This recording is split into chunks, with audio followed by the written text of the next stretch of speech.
everybody, and welcome to episode number 8 of Grim Scenarios, hosted by myself, I'm Milk, and my co-host, who's always here with me, Emma. How are you? Hello, Milk. How is it going this fine Wednesday morning? It's a lovely Wednesday morning. As you can hear, my voice is recovering a little bit. I've been a little under the weather, but now I am ready for some grim scenarios. When we were talking about what we were going to do today, Emma, one of the things that we discussed was the possibility of talking about the drunk or the gambler or possibly the magician. And that is a terrible segue. Yeah, and then we decided to do none of those things, but to remind you about magicians, gamblers, and drunks, a Las Vegas Clocktower. That's right. Emma and I will both be there. We will be doing a live recording of Grim Scenarios on Not a Wednesday for the first time ever. It's going to be fun.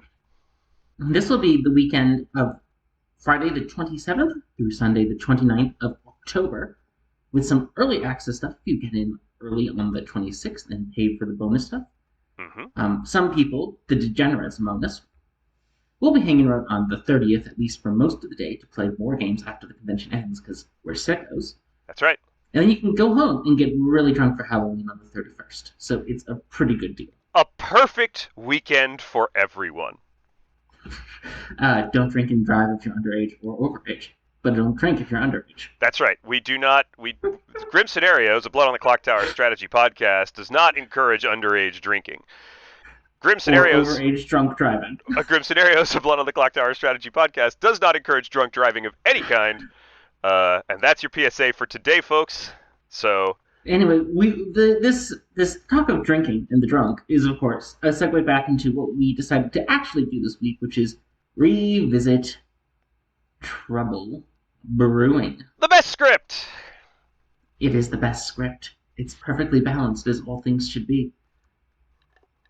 Anyway, we're going to revisit some more characters here on Trouble Brewing that we didn't catch on the first pass around, which makes sense, because in the first pass around, we both chose Imp as an evil character. So there's even more characters missed from Trouble Brewing than normal. But we're going to start off by, as you can see if you're watching the video version of this, Milk has the monk token. And he is sat in seat number 10, between seats number 9 and 11 for you math aficionados. All right. So just to set the scene, it is night. Time on night 2.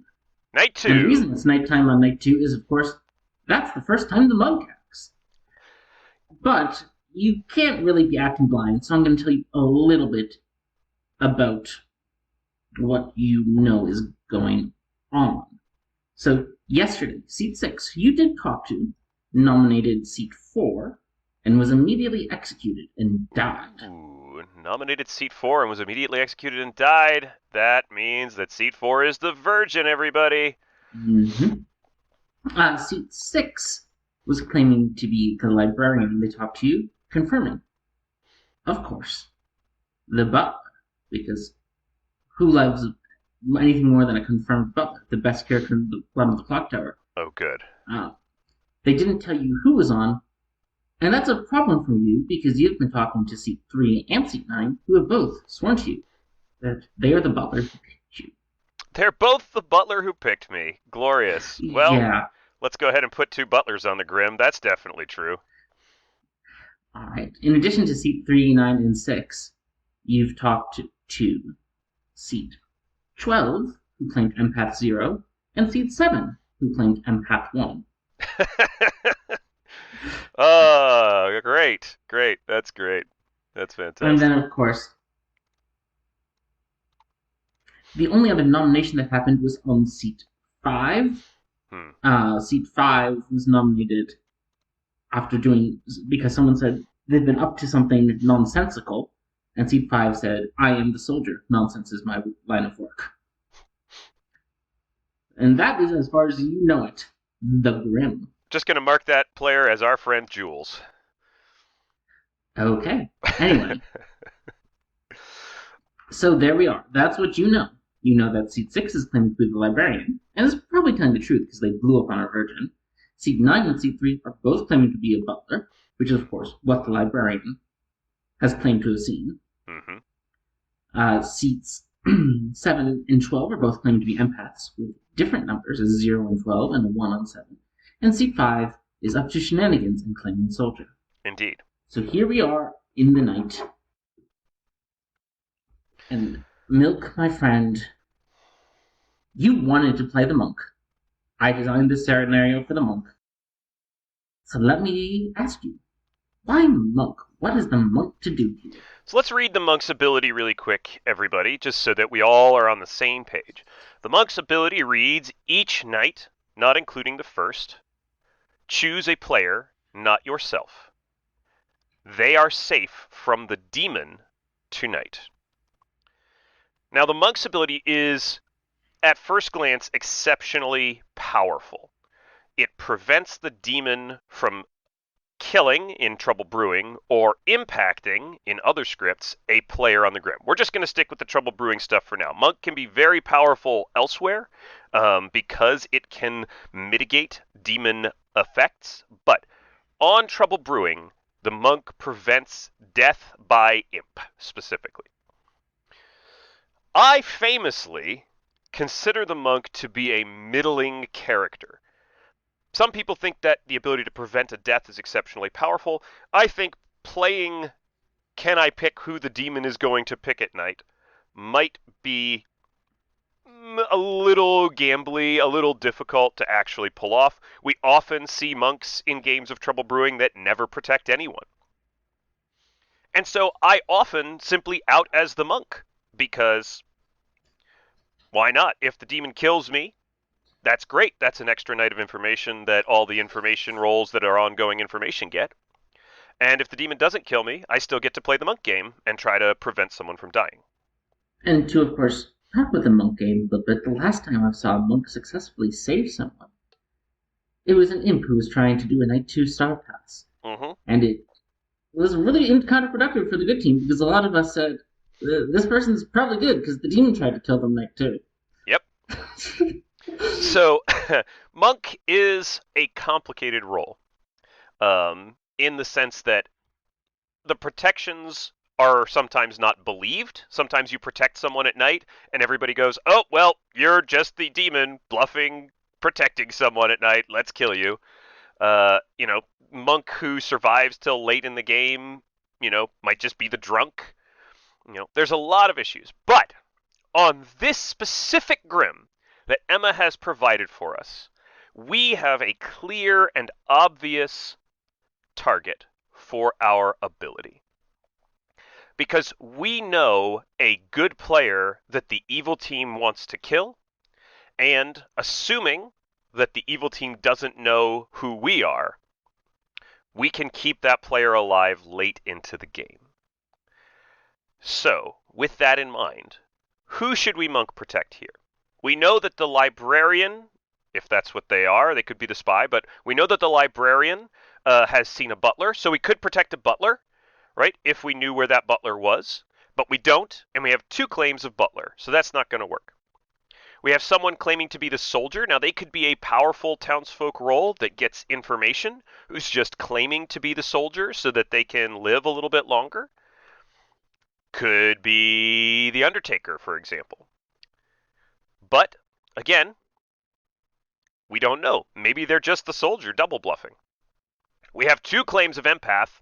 We're certainly not protecting either of those because we don't know what they're doing. Which leaves us with the confirmed good player in the Virgin. Now, Virgins make a great monk protect because you know you're protecting a good player, because you know that's a player that the evil team wants to kill at some point in the game. So the chance of you actually protecting someone at some point in the game is quite high if you protect the Virgin. There is a downside to protecting the Virgin. And that downside is you're trading a confirmed good player for what might generate more information. Because the Virgin has ultimately generated all of the information that they're going to generate for the game. They're probably going to get a whole bunch of people's claims, but they were going to get those anyway, so it doesn't really matter, if they're alive or dead when that happens. So protecting the Virgin is a good idea if that protection can't go better somewhere else, if you don't have a better, clear protection to give. So probably on night 2 here, we're going to look at this Grim and go, maybe the player in seat 5 is the fortune teller who's bluffing soldier. Maybe they're the Undertaker who's bluffing soldier. But we know for sure seat 4 is a good player, so we're going to protect the player in seat 4, which is the Virgin. All right, so you're going to take the option of protecting the player you know is good here over the speculation of protecting the player who might give you that powerful information. Now, I fully agree with that, but I'm a notorious hater of information. Well, here's the thing. If the player in seat 5 is making this gamble, that means they're willing to take the risk that the evil team reads that as a powerful townsfolk role and just shoots into it, right? I think evil's got other places that they might want to kill first, so I'm willing to take the risk that seat 5 player doesn't get hit tonight. The other piece of this puzzle is, if I don't protect the confirmed good player, I look pretty suspicious. So it really benefits me to protect the good player in more than one way. So we're going to protect the Virgin for sure. All right, you protect the Virgin, and when you wake up, seat 5 is dead, and they say, Milk is the demon. Oh, the Raven Keeper. They say, I'm not the Raven Keeper, but you're the demon. Okay, I guess I'm going to need to talk to that player. Okay, you go and talk to seat 5. They go, it's too late, man. I already caught you. I know you're the demon. Why do you think I checked you in seat 11, and I got a yes, and then you murdered me. I bet you had a spy. Fortune teller. Yep. That read was pretty good, actually, that the fortune teller was bluffing soldier. Was a pretty good read that the fortune teller was bluffing soldier. And not only did you fail to save them, they now think you're evil. I mean, that's perfectly fine. It doesn't matter if they think I'm evil or not. Well, let's talk. What do you do as a good player who another good player has decided is evil? Yeah, it's a good question. Sorry, let me just get this fortune teller night 1 on here. So the first thing is, you can tell them your role to start off with. You can say, look, I might make a good red herring if they're a fortune teller. But more broadly, if a good player thinks you're a good player, you need to go have a conversation with them and try to talk it through them. And if they're going to stick to their guns and say, look, I just think you're evil, then let them push on you, right? They don't have to convince you. You don't have to convince them. They have to convince town. And if a fortune teller wants to come out with their information and say that it's me, there's not a whole lot I'm going to be able to do to prevent them from doing that, right? If I try to make them, if I try to convince them not to share their information, I look suspicious. I don't particularly want to look suspicious right now. Maybe I do. I don't know. But if I try to convince them not to share their information, that's not gonna benefit town. That's not gonna help. I can push on seat 11, but I think almost certainly it's likely that the storyteller made the monk the fortune teller red herring, and then the monk died on night 1 after picking the red herring. This is a perfectly reasonable thing that happens in TB all the time. Ultimately, it's not the player in seat 5 I have to convince. They're not going to waste their dead vote on this unless the rest of town votes. So it's the rest of town I have to convince. And the next person I probably should try to talk to is the player in seat 4. Well, seat 4 is popular, so when you go back to town, they're not there. Unlikely to get a chance to talk to them, so I just will have to In go town on. are the 2 empaths, 12 and 7, the 2 butlers, 3 and 9, and seat 6, the librarian. All of them you've already talked to, but they're the only people there. Yeah. What do you want to do? Let's talk to seat 7, because seat 7 should be able to give me some different numbers. Right, you talk to seat 7. They say, still a 1. I guess seat 8 must be evil. Okay, still a 1 on seat 8. Maybe seat 8 is evil. That's a possibility. No reason not to believe that. Yeah, seat 7 says, I see no reason not to believe it. Except for the fact that there's a double claim of empath. And seat 7 says, I don't know what seat 12 is up to. I'm sure they're just. Okie dokie. Alright, you get back to town. In town now is seat 8, seat 3, and seat 12. Let's talk to seat 8, because we haven't talked to seat 8 before. Okay, you go and talk to seat 8. Seat 8 says, I'm the chef. I have a 1. A chef with a 1, huh? They say, that's me, the chef with the 1. Definitely the chef with a 1. Interesting. Okay. Well, your chef 1 seems pretty possible, given that there's lots of space for a chef 1 on the Grim.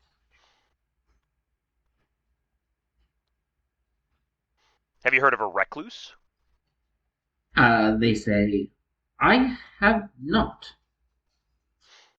Okay. Well, that makes it a lot easier to find. That makes it a lot easier to find chef 1s, doesn't it? Okay. You get back, and seats 1, 9, and 12 are there. This will probably be your final conversation for the day. Indeed. Well, let's go ahead and talk to seat 1. I don't care what these butlers are doing. They can be butlers. All right. Well, 12 is claiming them, of course. Of course. Yeah. Well, 12 is 12. We'll deal with 12 later. Okay. All right. You talk to seat 1. They tell you they're the investigator who saw seat 8 or seat 5 as the poisoner. So, with seat 5 all dead in the night, they'd like to kill seat 8. Interesting. Yeah, that seems fine to me. Kill seat 8. Okay. You said poisoner, right? Poisoner. Ooh. The scary, scary poisoner. Yeah, I mean, that's fine. This is a preview for the next segment. That's right. Probably killing seat 8 is a useful thing to do here, right? Okay. You get back to town. Seat 12 immediately nominates seat 7. Seat 12 says, look, I'm not actually the empath. This is just something I was saying, hoping to draw a kill. But I've talked to seat 7 twice now, and that person is lying. I do not believe they're the empath for a second. I don't know what they're up to, but they're not the empath. Seat 7 gives a defense saying, I've heard a bunch of things that corroborate my information. Seat 12 is an admitted liar. Let's let me live and get more information when we kill the obviously evil seat 8. Yeah, that sounds like what we're probably going to do. There's almost nothing I can say to this Are town you at this going point. to vote on the seat 7 nomination? No, I'm not going to vote. I'm not going to vote to kill seat 7. Okay, you do not vote to kill seat 7. Seat 3 then nominates seat 8 and says, I've heard of an empath and an investigator thing on seat 8. They are evil as sin. The empath information was consistent, even though they're next to the Virgin. Let's kill seat 8. So I'll probably, what I would say is I will probably vote on this, but just based on the Grim as it stands, I would be much happier to kill into seat 1 and seat 12. Okay. Seat 9 listens into your and says, I picked you again today. Seat 3 yesterday told you they were going to pick you the entire game. Do you vote? I'll vote on 8. I'll vote on seat 8. All right. Both of the butlers throw their hands up as soon as they see your hand in the air, but they just don't care. Of course they don't. Seat 8 gets 1, 2, 3, 4, 5, 6, 7, 8, 9 votes as it goes around the circle. I mean, that's clearly an evil player. Yeah, obviously. 9 votes. 2 evil things. Who wouldn't vote on this? Seat 8 is executed and dies. They say, I'm really just the chef, guys. I don't know what's going on here. I don't know even why the storyteller's trying to frame me so far. Yeah, I believe that seat 8's probably the chef. And that seats at this point, I think seat 7 might actually be the empath who's being poisoned. Yeah, that's possible. Another possible world is that the chef is poisoned or the drunk. We also have a drunk to deal with here somewhere, so Possibly. So far, you've heard of one outsider, which is the butler. All right. What you doing with your protection tonight? No. We're going to keep it on the Virgin because, again, Evil's eventually going to have to kill that Virgin. I somewhat love to protect another role. So here's the issue. Um, this as soon as I don't protect the Virgin's probably going to die, and I again have this opportunity. This is going to be an opportunity that a lot of monks have to really think about. Can I protect an information role? The player in seat 7 is probably not trustworthy. Maybe they're trustworthy. Does their information even help us at this point?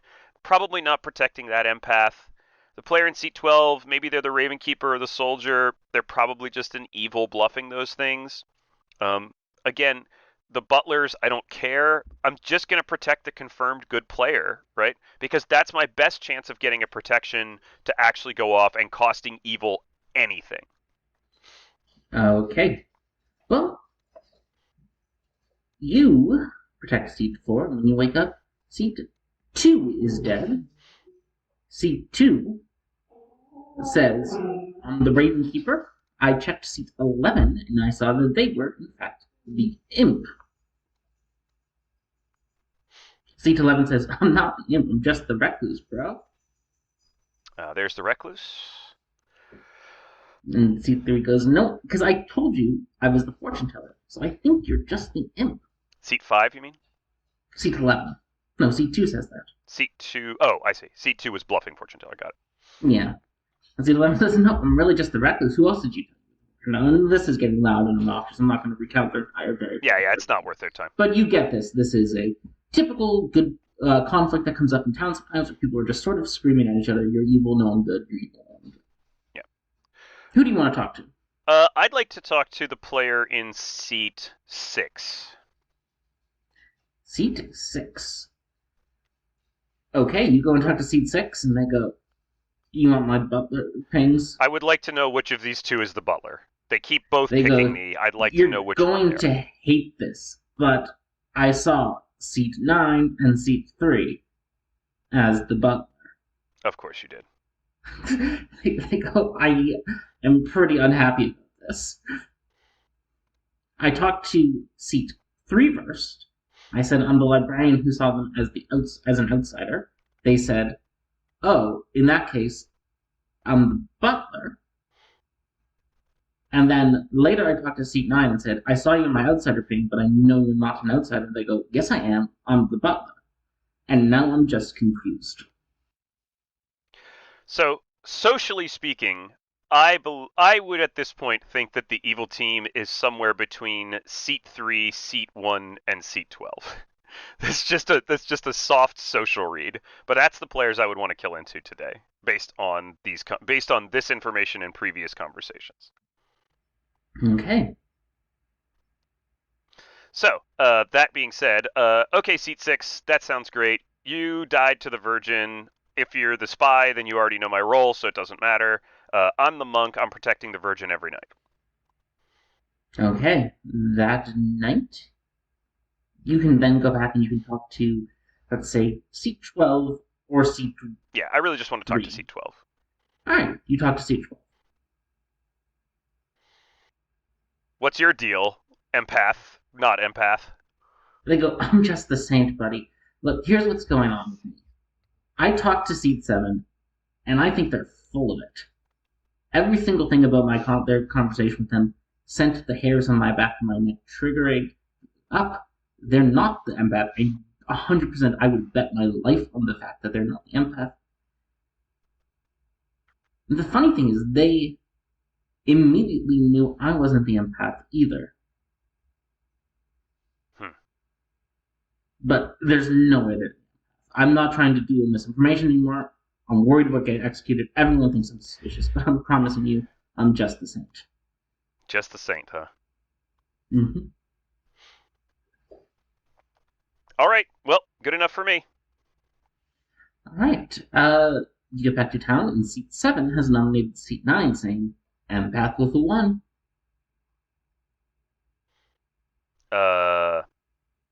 No, I don't believe that. All right, let me tell you what I think is. Let me tell you what I think is going. Let me tell you what I think is going on here, Emma. I don't think this is a Baron game. First of all, even though we have independent claims of 3 different outsiders and the possibility of a drunk, with the double claim of Butler, I don't think it's a Baron game. I think a spy has chosen to double claim an outsider is a thing that's happened. Ooh, in which case it.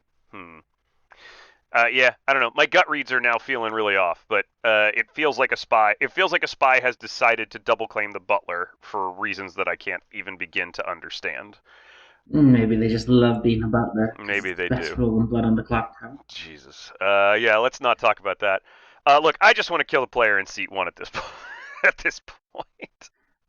Alright, well, seat 7 has nominated seat 9 because of the empath 1, and voting with them are seat 11 and seat 4. And seat 3, do you raise your hand? Seat 3 is voting? They have their hand up. Seat 4 is voting on this. You said 11, 3. 4 and 7. 3 has their hand up, but they're looking at you expectantly. I don't want to. I mean, I do want to kill one of these. I do think we need to kill these outsiders. Because the demon's only in seat 1 or seat 7 if it's not the outsiders. Is the empath information even worth keeping around anymore? Can we just kill the empath? No, I'm not going to raise my hand on this. Alright, you leave your hand down. And it passes with 4 votes because seat 3 left their hand up. Interesting. Do you want to make a nomination? Yeah, I'll nominate seat 7. Alright, what's your accusation? My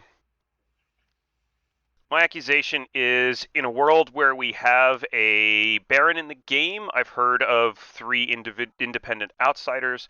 Seat 7 could be the drunk getting drunked information. They could be poisoned, so their information could be wrong in both of those ways. Either way, we're going to have to probably kill outsiders at some point, but this is a player that keeps getting... That's had ones since the beginning of the game. I don't believe that seat 8 and seat 9 are evil together. Seat 3 just left their hand up. They're not the butler. Therefore, seat 9 is probably the butler. So we should kill seat 7. Seat 3 says, I picked the virgin. Of course I picked the virgin. I'm the butler. Their ping is wrong. No, the seat 3 says, I am the butler. I picked the virgin. That's what butlers do in this situation. That's a good point. I don't have an argument for that, really. Whatever. We're not killing seats. We're not getting 5 votes anyway. You fail to get 5 votes. Yeah, we're never seat moving this. 9 is executed and dies. You go to sleep. So here's the problem with Monk. Don't have any information. You're entirely limited by the things that town tells you, and you just have to parse that information. And since it's all coming from Emma, it's basically just my social reads on Emma, not actually my social reads on different players. So I have no idea what's going on in this game. There's no real way to read it. I still want to murder the investigator, though, for what it's worth. I really want to kill the investigator. We are just simulating. The best I can simulate social reads for milk. I'm still protecting the virgin. You protect the virgin. Yeah. I'll probably die before the virgin, for what it's worth. You wake up, and no one has died in the night. Cool. All right. All right, Alex, I'm going to ask you to put your money down because we've been doing it for 29 minutes. Who is the evil team? I currently believe that the evil team... Okay, so this is what I think. I think that the player in seat 1 is almost certainly evil. There's almost no chance that the player in seat 1 is not evil. I think the chef number is a good number, which, if correct, points at the recluse and an evil next to them, or the player in seat 1 and an evil next to them. I don't believe that if the player in seat 12 is the demon, that the chef number would point to them next to a recluse. Well, they're sat between seat one, who you think is evil, and the recluse. The chef number might not have a choice. The chef number might not have a choice. That's true. They might have to point at a chef one between someone next to a recluse and an investigator. But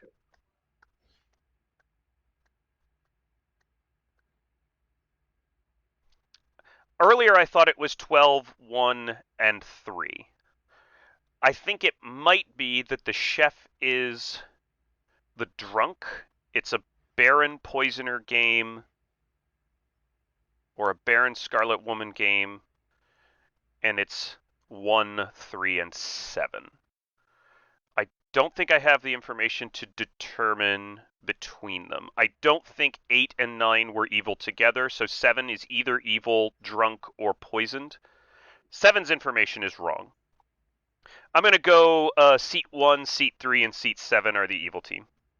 Okay, you and the Virgin, who are both everyone basically thinks are good now because of the monk tech, get together.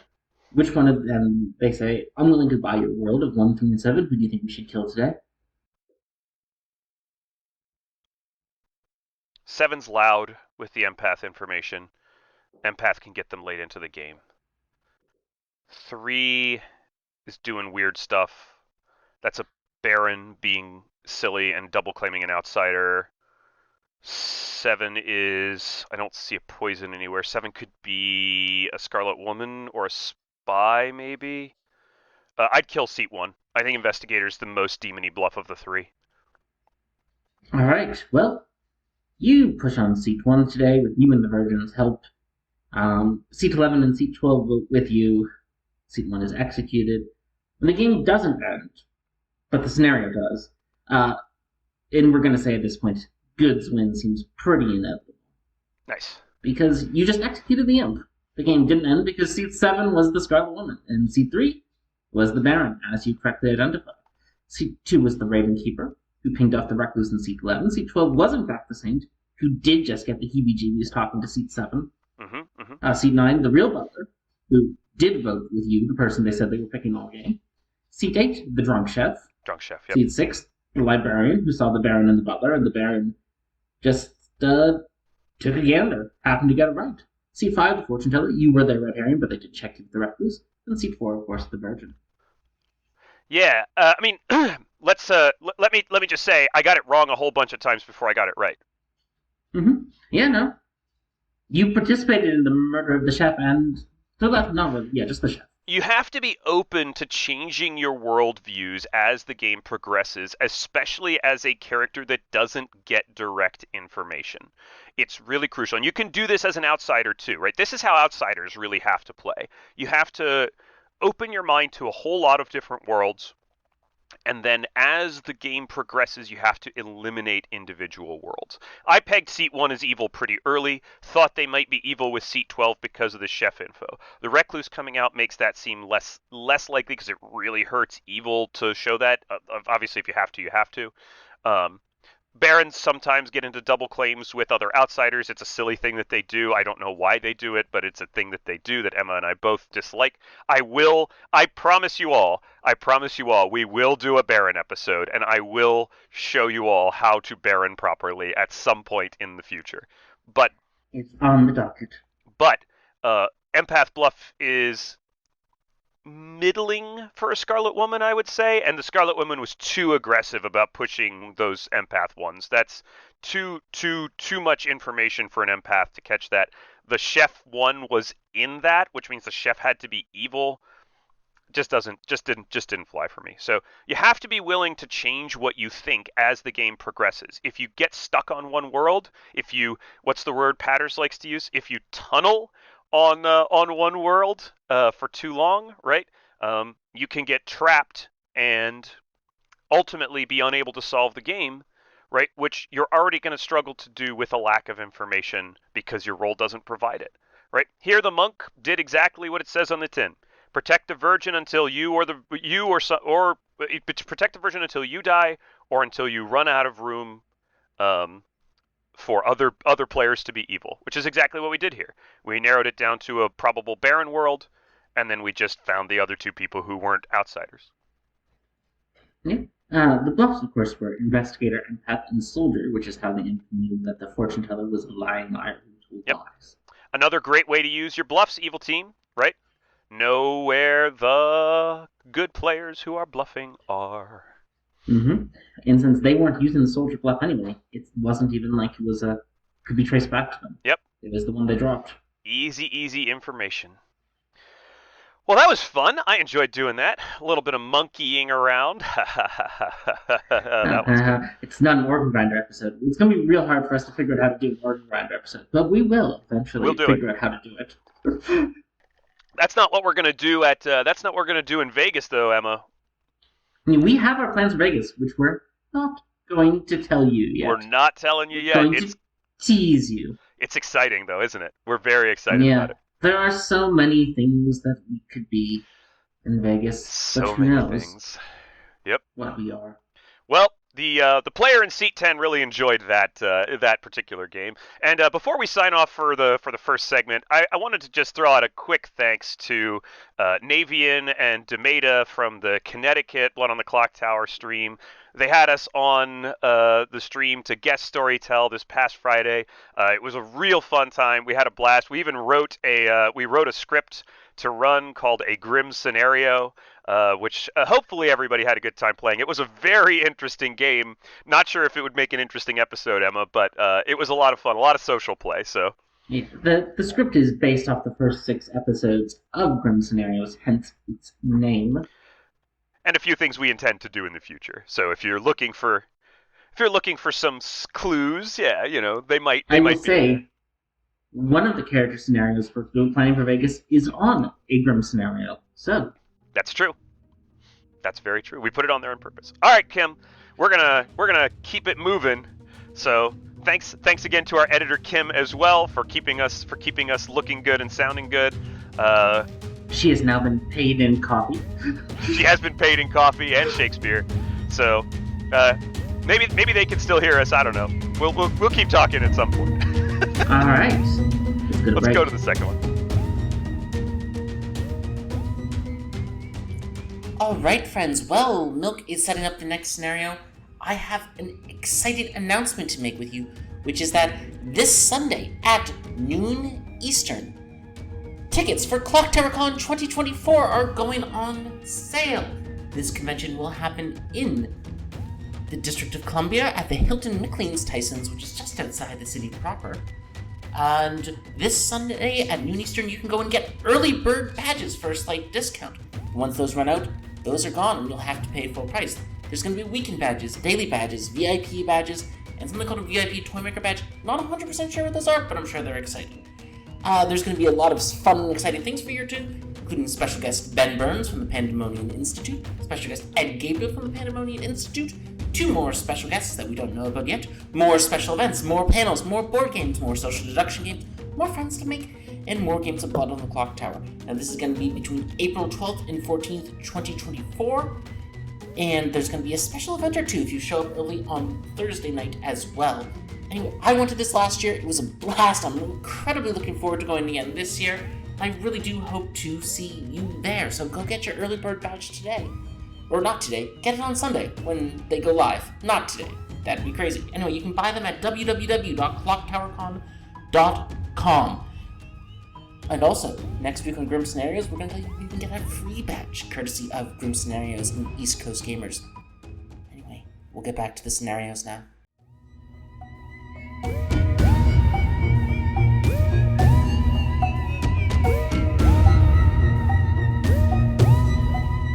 Welcome back, everybody. Here we are, hanging out in the laboratory, and Emma is gonna be the poisoner for this next scenario. And that's why we're in the laboratory, because that's where you manufacture your poisons. That's right. Only on Wednesdays, though, Emma. Only on Wednesdays. Only on Wednesdays. Anyway. Yeah, we're gonna talk a little about the poisoner. Yeah. Poisoner. Each night choose a player. They are poisoned tonight and tomorrow day. Very powerful. Very powerful. The tomorrow day part doesn't mean all that much on Trouble Brewing. There's only 3 characters the tomorrow day part affects. That's the Mayor, the Saint, the which is unfortunate for the evening. Or 4, actually, the Virgin and the Slayer. Those are the Virgin. 4 characters whose abilities have some interaction with the day phase that the Poisoner can interfere with. Most of the times, of course, you don't want to poison a Saint. There is often a question about the butler as well, Emma. The butler, if poisoned, still has to follow the rules because there's no way for them to confirm whether or not they're poisoned. So a player who is playing the butler, even if they suspect for some reason that they're poisoned, must still follow the rules and only vote with their master. And this is a general part of Blood on the Clocktower that I see sometimes players try to mess with and they shouldn't be. There is no form of poisoning or drunkenness that's meant to be confirmable to the player who is supposedly poisoned. Right. There's always supposed to be some uncertainty there. Now, there's things you can meta pretty successfully. If you're the fool who's executed on day 1 of BMR and you die, you're probably poisoned or drunked. Probably. But you should never be but like if your role has some sort of mechanical interaction with poisonous, with drunkenness, that would allow you to do something differently than you normally could, you should never be doing that. What this means, like in practical purposes, is the butler still has to vote with their master, even if like someone said, "Hey, I'm the poisoner who poisoned you." There's some other things that get my goat going, but they're not really TV relevant. But I will just say, if you're gonna annoy me by testing the sailor on a Rudon, do not even further complicate annoying me by then trying to vote to see if you've successfully jumped the Rudon. First of all, you haven't. Second of all, it's cheating. Yeah, don't cheat, everybody. That's the important part of the story. The storyteller's not going to cheat. The storyteller's going to follow the rules to the best of their ability in every situation.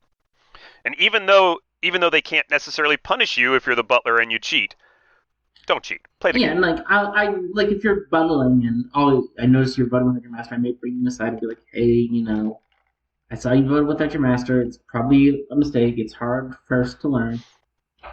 If you keep doing it, you're probably not being invited back to my games." Yeah, it's just part of the social contract of play that we all engage in, right? Yep, it's the same thing as opening your eyes at night in live play, even if you think the storyteller can't see you. Don't do it. Don't be bad. Exactly. Don't cheat. All right, back to the poisoner. The poisoner. So the poisoner is interesting. The poisoner has the most powerful effects on Trouble Brewing are in night 1, but unfortunately the poisoner does not know anything on night 1, and does not know if it hits one of its juicy targets. The juicy targets, of course, being the washerwoman, the librarian, the investigator, the chef, and to a slightly lesser degree, the empath. And I only say slightly lesser degree with the empath because the empath only... You do love hitting the empath night 1, but it's not quite as good as hitting one of those night 1 infos where like you've just basically 1-for-1 to them out of the game. Of course, that's all random. On other nights, and of course the Virgin is also there as something that is a great night on poison. But these are all random. But you do know shots. On other nights, your pickings get slimmer. There's 4 townsfolk on Trouble Brewing who you really don't care about poisoning. The outsiders, you don't care about poisoning. Unless, in some very weird circumstances, you could get a social benefit from poisoning and executing the saint. But when you realized that you got that social benefit from poisoning and executing the saint, you could have just won the game had you not poisoned the saint. Yeah. So there's 4 townsfolk. Generally a 5th because the Virgin will probably go off. 4 outsiders. So that's 9 of the 17 good players on Trouble Brewing who you don't really care about poisoning after night. You also don't really care about poisoning the mayor or the soldier unless they're going to get targeted. Same with the Raven Keeper. Yeah, and I don't particularly care about poisoning the Raven Keeper unless they're being targeted in the late game. Like an early game Raven Keeper, I'd rather use my poison on one of the what we're going to get to, what I consider the big 3 poisoning targets. That's right. And let the demon kill the Raven Keeper and hope that the Raven Keeper picks a good player. What about Slayer? Do you think Slayer is a good poisoning, Emma? Yeah, Slayer's good poisoning. So I guess it's a big 4 of targets. The big 4 of targets are the Empath, the Fortune Teller, the Undertaker, and the Slayer. Those are the characters you want to be poisoning during the mid-game. Though, with the Slayer, if you poison the Slayer and they shoot your demon should probably start fast.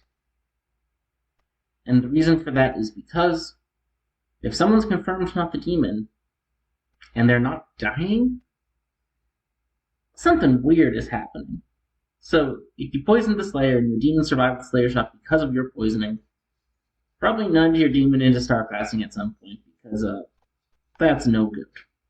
Depends on how late in the game it is, and depends on what other things are confirmed. But generally speaking, you don't want to be around as a confirmed imp. If like my demon is Slayer shot by the Poison Slayer on 5, and they don't star pass to me that night, I'm going to be very disappointed in them because we're going to wake up on 3, and I don't want the Slayer shot demon to not be the kill in the night because that's just weird. Agreed. All right, well, with that in mind, shall we go take a look at the Grim? Absolutely. All right, Emma, you are the poisoner in seat 12. On night 1, Storyteller comes to visit you and tells you that your demon is your neighbor in seat 11. Okay. They're, of course, the imp, because this is Blood on the Clocktower, and we're playing Trouble Brewing. And your fellow minion is over in seat 3. I'm going to mark this for the folks at home. You may get a chance to find out what they actually are. Okay. So, with that in mind, Emma, the storyteller tells you who your team is, and then goes away for a moment, and then returns and says, well, Emma, it's night 1. Who are you going to poison? Please select a player. How do we make this decision? It's mostly random. Like, there's an argument for poisoning seat 10, but it's really not that, like... What's the argument? The argument is that if it happens to be an empath set next to your demon, you want to poison that. People can meta that, though. I'm really not going to shoot for that unless it's a good player set between 2 evils. I'm just going to hit random and hit it. Like I said, there's 4 characters I really want to hit. That's Washerwoman, Librarian, Investigator, Chef. 2 more characters, Empath, Virgin, I kind of want to hit. But I have literally no information to tell me where any of them are, except for they're not seat 11, seat 12, and seat 3. So, realistically, if this is a group I play with regularly, I'm probably picking my poison as a gift to the player. Interesting. And what do you mean by that, Emma? I mean, if it's a player who I know is going to trust their information hard, maybe give them a little dose of the poison night 1. If it's a player that I think is going to be skeptical of their information anyway, they don't need the night 1 poison. If it's a player who, has annoyed me recently, they might get poisoned. All these things might explain night 1 poisons. If Milk is in this game, he might get poisoned. If it's a player who I respect a lot, they might get poisoned, just because when you turn a player you respect a lot's information arbitrary, sometimes that can help you beat them. It's true. All of that is true. But, unfortunately, I don't know much about seat 1, seat 8, seat 6, seat 5. They're lovely people, but I just keep forgetting all the biographical details. I remember them from all the other games I've played. So instead, I'm just going to poison my favorite number, which is seat 4. You're going to poison seat 4. We're going to put the poison token on seat 4 there. Because 4. All right, you poison seat 4, and the storyteller says thank you, and puts you back to sleep. The other funny thing to do, of course, is poison your other minion in the hopes they're a spy so they get a fake room. It's hilarious. Not hilarious. Not hilarious. I have received a fake Grim before. It is not as funny as you'd think. It was objectively hilarious when I sent you a fake room. It was very funny. We'll share the details of that some other time. But for now, you wake up the following morning, Emma, and I'm going to give you free reign over this town. You can talk to 3 people today. Any 3 people you would like. I'm going to start by talking to seat. You're going to start by talking to seat 3. Mm-hmm. Seat 3 is your fellow minion who tells you that they are the Scarlet Woman. That's what I had to mark it down. And the reason I asked is just because if they were a spy. Mm-hmm. Yep. The spy is very helpful for the poisoner, of course, because they can tell you who the best choices of poison target are. Yeah, I didn't expect the spy to be this, just in the meta of the scenario. That sort of makes poisoner boring when spy's there. But you should cross your eyes and dot your T's. If you're a poisoner, catching up with the spy is probably good, especially since I'm sat next to the demon. It's pretty easy for us to coordinate things without talking publicly. That's fair enough. All right, well, the player in seat 3 asks you if you're going to pick a particular bluff. They don't know the bluffs yet because neither of you talked to the demon. Yeah, I didn't lean over and get the bluffs before. Just so that the two of you don't start claiming the same things, what sort of thing are you thinking about claiming? I'm thinking of going outsider. I know that there's exactly 2 outsiders in play. One of them might be a drunk, which means there's only 1 outsider in play. That knows they're an outsider. I'm probably just going to soft claim outsider and see what happens. I may hard claim reckless or butler. People would be very suspicious of me in particular as a player. I started hard claiming insane. So I'm not going to do that. Fair enough. That's my rough claim. All right, the player in seat 3 says, okay, I'll probably just claim some powerful townsfolk rolls and see what happens.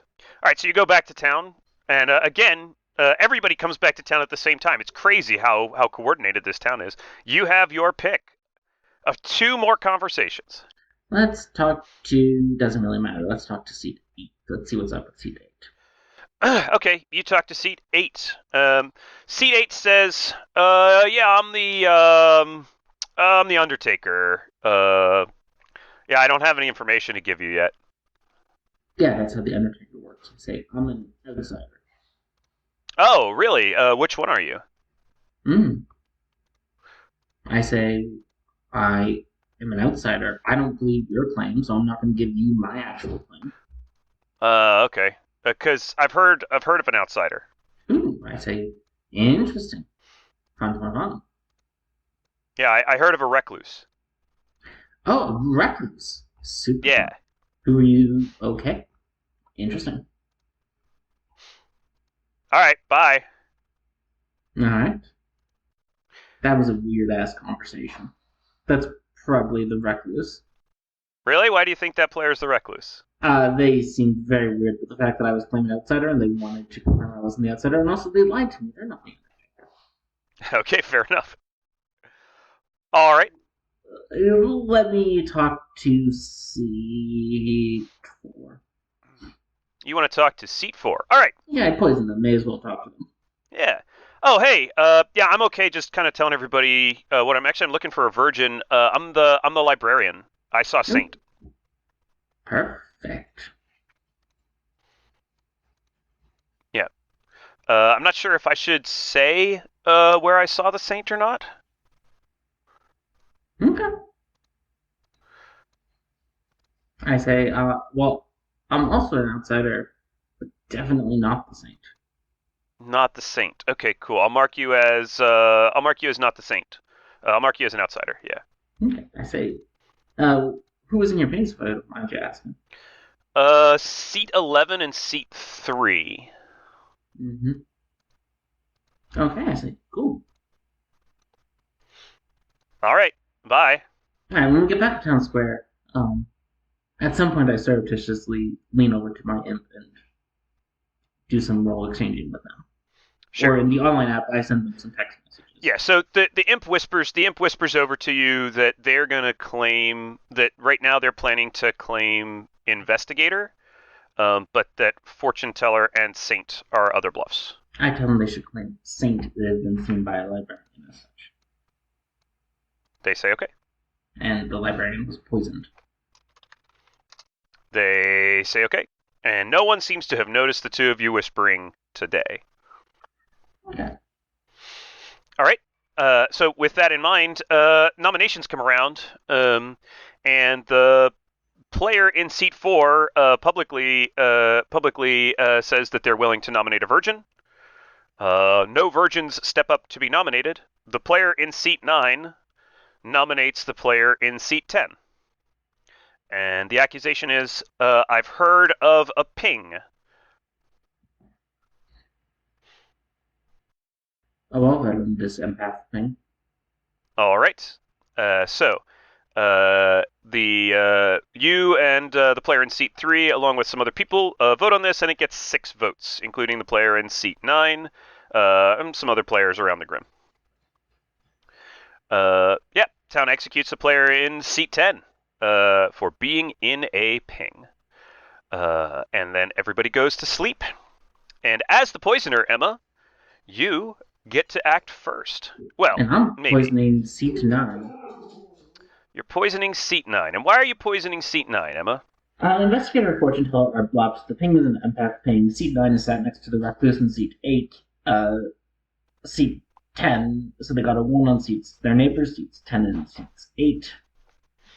There's no other evil things because investigator and fortune teller are bluffs, as you said. So seat 9 is an empath. They're almost certainly a sober and healthy empath because they got true information on the recluse. They're getting a steady diet of poison until I die because they're sat dangerously close to my end. That's a fair point. Where they die. Now, here's a question I'll ask you. As an experienced storyteller, what number do you think the player in seat 9, if they are in fact the empath, is going to get tonight? Having been seated next to the recluse and the imp at this point. I'm still giving them a 0. I'm never giving a positive integer on the imp. You never give a positive integer on the imp from a poisoned player. Yeah, if I can avoid it, I'm not going to do it. If the information looks weird, maybe it's because the recluse isn't the recluse. Like, the recluse could be the poisoner, for example. Mm-hmm. Anyway, you poison the player in seat 9, and that night, the player in seat 5 dies. Okay. You wake up the following morning, and you can talk to 3 players. Who would you like to talk to today? I already know seat 9 is the empath. I'm already pretty sure seat 8 is the recluse. Let's talk to seat 7. You go and talk to seat 7. Seat 7 claims to be the fortune teller and says that they have a no on you. I said, fun. Because I'm the fortune teller with a no on you, so what do you actually? I'm pivoting off the butler bluff here. All right, why are you pivoting off the butler bluff? I don't need it. It's a bit risky if there's a real butler in play. My demon is bluffing outsider at my instruction now because I know they are seen by the librarian in a ping. And it's perfectly plausible that someone who's a fortune teller would hide behind an outsider club. So, fair enough. None of this looks weird. And seat 7 is lying to me, and I don't care. But I disdain these lies. I want to tell me the truth. Seat 7 says, are you actually the fortune teller? I said, yes. And that's why I know you're lying. So if you don't tell me the truth, I'm going to push on your execution. I'm the soldier, and I wanted to try to draw a kill from the imp. And I said, that's a fair enough reason to claim fortune teller. But people might see through that. I might claim something a little more subtle. I've already been claiming fortune teller to a lot of people, so I'll have to think about that. Okay. All right. Everyone, I assume, gets back at the exact same time you. Mm-hmm. I'll talk to seat 10. You want to talk to seat 10? Yeah, they're dead. Got to include the dead. Seat 10 says, I don't really trust the player in seat 8. I was the Raven Keeper, and I got murked off of that nomination. I said, yeah, seat 8 told me something that I didn't believe. They were shifty about how they went about it. All right. Well, I'm Undertaker confirmed, so I think we should push on seat 8. Oh, you're Undertaker confirmed, I said. Yeah, I've been confirmed by the Undertaker. I said, well, that's fascinating because seat 8 told me they were the Undertaker. Yeah, seat 8's not the Undertaker. I said, yeah, let's kill them. They're pretty clearly just running through town filling with lies. All right. You got one more. I will talk to seat 6. All right, you go and talk to seat 6. Seat 6 says, yeah, I'm just the butler. I don't really know. It's just this, what am I going to do? I tell seat 6 I was doing some butler implications yesterday, but that's just because that's me. It's my favorite role. I like to do it. All right, well, fair enough. That's fine. Not the butler. I told one person the real truth. They know who they are. And you go back to town. What's the plan for today, Emma? Oh, I really want to execute seat 8. Oh yeah? Well, I think you can probably successfully push on and kill the player in seat 8 quite easily, considering that many of the other players around town are currently interested in doing so. Framing up the Recluse very nicely, who on that night will almost certainly appear as the poisoner to the Undertaker. We've gone pretty reasonably well far in this one, and we're about an hour in, so I think we'll hold it up here. But um, where do you think you intend to put your poisoning for the rest of the game? Because if the player in seat 8 is killed, you do have some options. Yeah, so I'm going to do one more point of poison seat 9. Mm-hmm. Try to load up that empath 0 on my demon. I assume my demon has correctly deduced seat 9 as the empath. They may kill them in the night. Yeah, they may kill them in the night. I hope they don't. Because either seat 1 or seat 2 is the Undertaker. Not interested in poisoning the Undertaker. They're already being poisoned by the Recluse tonight. I haven't talked to the other one. If they're the Slayer, that's great. If they're not, it doesn't matter. I'd like seat 9 to get one more good information. Then we can kill them. We can poison kill the soldier in seat 7 and let them get a 1 on the butler. Yep. One of the big benefits of being seated next to your demon is the ability to whisper to them in a real game and coordinate all of this stuff. If you weren't next to your demon, it would be a lot harder to coordinate. You'd have to actually go and talk to them throughout the day. Mm-hmm. And that's one of the things I think we should mention about Poisoner as well, Emma, which we didn't touch on here specifically, but in how much it requires you to coordinate. You really do want to be working with your demon so that your poisons aren't sniped off by kills. And I'm going to send text whispers to my demon, suggesting let's leave the Empath alive. They're going to be poisoned again tonight. 0 on you. You can poison kill the soldier the day after. And let them get a 1 on someone else. Yeah, and that seems like the way to frame it. You can always frame up the Scarlet Woman at the end of the game, right? You can always frame up one of the players in seat 1 or 2. You do need to get the suspicion away from your imp at very least. The player in seat 1 was just to finish it out. The player in seat 1 was the washerwoman who was confirming the soldier in seat 7. And the player in seat 2 was, of course, your Undertaker, who was seeing all these things. The player in seat 5 is a chef with a 1. That's going to come out later and cause some minor difficulties for your team, but we're not going to play this scenario quite that far to need to run into that problem. There's plenty of chef 1s over there on the other side. With the seat 1, seat 2, seat 3, seat 6 and 7, to a degree. Seat 3 and 4. And you resolve much of this grim quite easily. The first 2 or 3 poisonings are what's going to count the most in your games of Trouble Brewing. You might need to poison a soldier late. You might really get forced into poisoning a Raven Keeper late, potentially. You might get forced into poisoning a Mayor in Final 3. I thought about doing a Mayor Final 3 poisoner kind of situation here, but it's not that interesting. It's not that interesting. If you're the poisoner who's alive in Final 3, you poison the one that's not your demon. Yeah. You know your demon is going to kill, and you poison the other one. Yeah, so, I mean, the reality is it's the early game poisonings in Trouble Brewing that make a huge difference. Mid-game to some extent. This ended up being a pretty fun example of, just how much luck is involved. I picked 4 because it's literally my favorite number, and 4 happened to be the librarian, and that gets my demon seen as the saint. I'm able to pass that information to my demon pretty surreptitiously. My demon's confirmed by a librarian, who they're not sat next to. It's pretty good deals. Yeah, I mean, we talk quite a lot about not making random choices, about using your agency to try to select what happens with your ability, but in some situations, right, first day as a poisoner, first day as any role that sort of chooses, you don't have information. You're just going to pick randomly, and sometimes you're going to get lucky. Mm-hmm. And the storyteller's going to help you if they can. Like I said, the thing is, maybe on day 1 you poison one of the demon's neighbors to empath guard them. But the fact of the matter is, and this is a meta call in storytellers, a lot of times storytellers are going to get scared when they see an empath next to the demon and put the drunk token right on that empath. I don't, and you don't, but some people do, especially newer storytellers. Yeah. So like, I'm not saying don't do that. I'm saying there's not really a difference between that and being fully random with your night one poison. After that, you want to be targeted. You want to go out and get your information. You want to listen to what people are saying in town. You want to look at what your bluffs are. You want to make sense of this. Like, this empath mentioned a vague pain.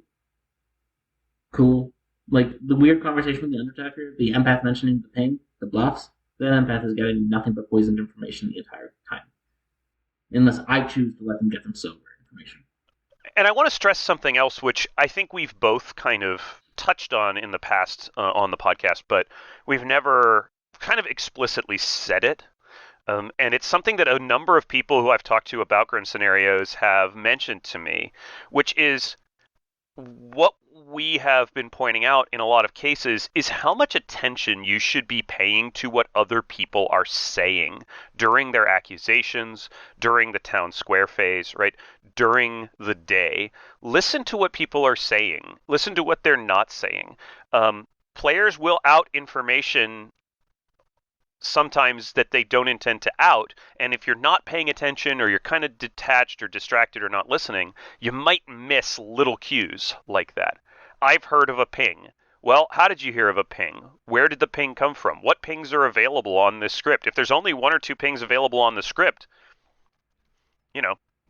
might give you a sense of what that player's role is. A lot of players like to say that they've heard of a ping when that ping is in fact their own information. Here, the recluse in seed 8 claiming to have heard of a recluse, right? Just makes them sound like the recluse.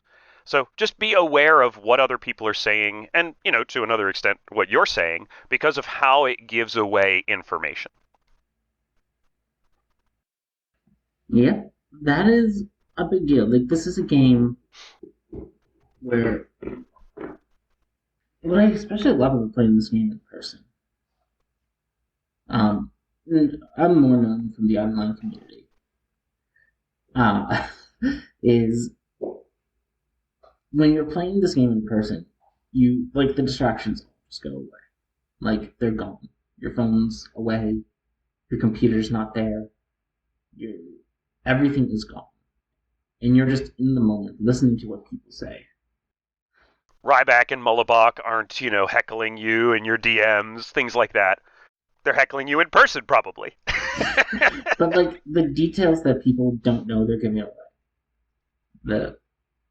are the keys to this game. Yeah. I mean, the details people know they're giving away, those are also interesting. Why people are trying to share things with you is interesting. Like, I bullied the soldier to go tell me they were the soldier. That was great. Yeah, that was really strong, and that's a play that can happen. You see it happen all the time. I do it all the time. You do it all the time. It's a lot of fun. Mm-hmm. Another fun thing that this particular grim or this particular scenario kind of reminded me of is pay attention to when the storyteller's trying to help you. Pay attention to what the storyteller has done to help your team, right? In this case, you got the librarian to tell you where the Saint Ping was, and it's between two evil players. I mean, I could have guessed that. Like, if I'm working with a storyteller I know, they know that I'm not going to take the Saint Plus, and they're not going to put that thing on me. But if I poison the librarian, and my demon got an outsider bluff, they're certainly shoving it on there. Like, it's either going to be a drunk or a Saint Ping, because even a drunk ping on an evil player is worth more than a drunk ping. You can put a drunk ping on a poison on a good player, but I would prefer to put on an evil player, because drunk pings are good. They're so good. Yeah, a drunk ping is another thing that librarians who are poisoned get, but I thought it was funnier this way. Mm-hmm. I think that's pretty much us for this week, Emma. We've kind of covered a lot. Yeah, we did. We looked at the Monk and the Poisoner, this return to Trouble Brewing. Don't know what we're doing next week. We're sort of doing this a little more fly of the pants. My guess, based off just on what we've done, we're going to probably go back to being more to hit some more interesting characters there. Yeah, I think that's a thing we should probably do, and then we'll probably look at a custom. Yeah, and that will make episode 10 our first custom episode, which is like a nice round number, and nice synergy. Numbers appeal to people. That's right. We love round things. We love clocks, which are round. time, which goes in circles, which is why clocks are round, tokens are round. Anyway, my friends, I hope you have a wonderful rest of your Wednesday. I know I will on this Wednesday when I'm saying this. And may your scenarios be great this week.